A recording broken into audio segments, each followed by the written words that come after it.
Israeli ground forces are expanding their 6-week-old sweep of villages in southern Lebanon, triggering new clashes with Hezbollah militants, while U.S.-led ceasefire plans still remain in limbo.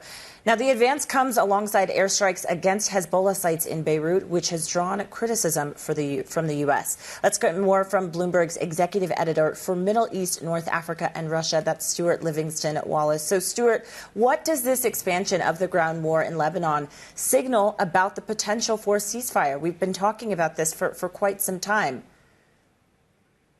We have, and there seems to be a degree of optimism within certain camps, but the big bit that's missing here is Hezbollah. It's really not clear what their position is.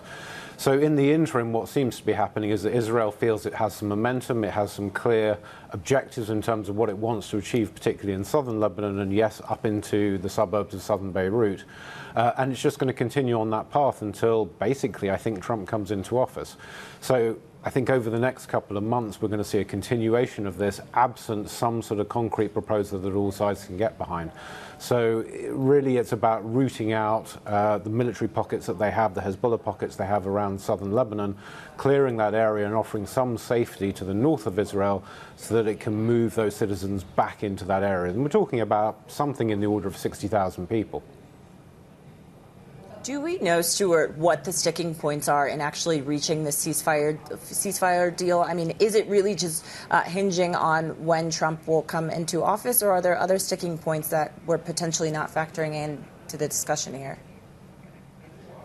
I mean, largely the details that we've seen seem to be mostly a retread of UN Resolution 1701, which dates back from 18 years.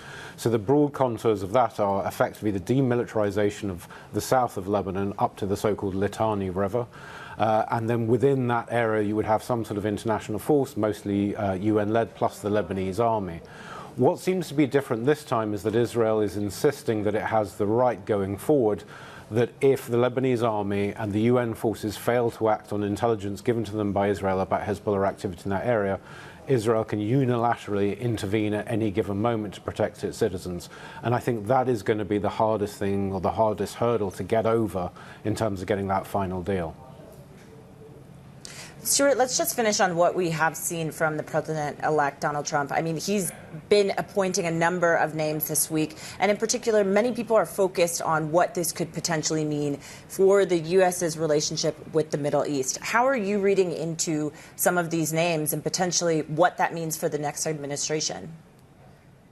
Yeah, I mean, I think that's quite right, that there is a strong Middle East influence here in terms of the names that we have seen, and certainly the names that we're seeing being proposed or talked about.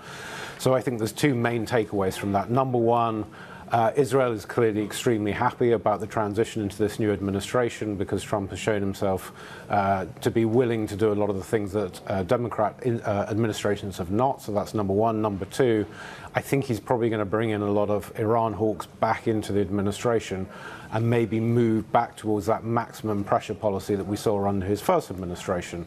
Now, that in turn is causing some worries within the Arab Gulf, because they, since that first administration, have taken a slightly different tact and re-established diplomatic relations with Iran. And I think they're very concerned that going too hard against Iran just risks rocking the boat right across the region again, particularly in the scenario where we find ourselves now, with multiple hot wars already underway right across the region.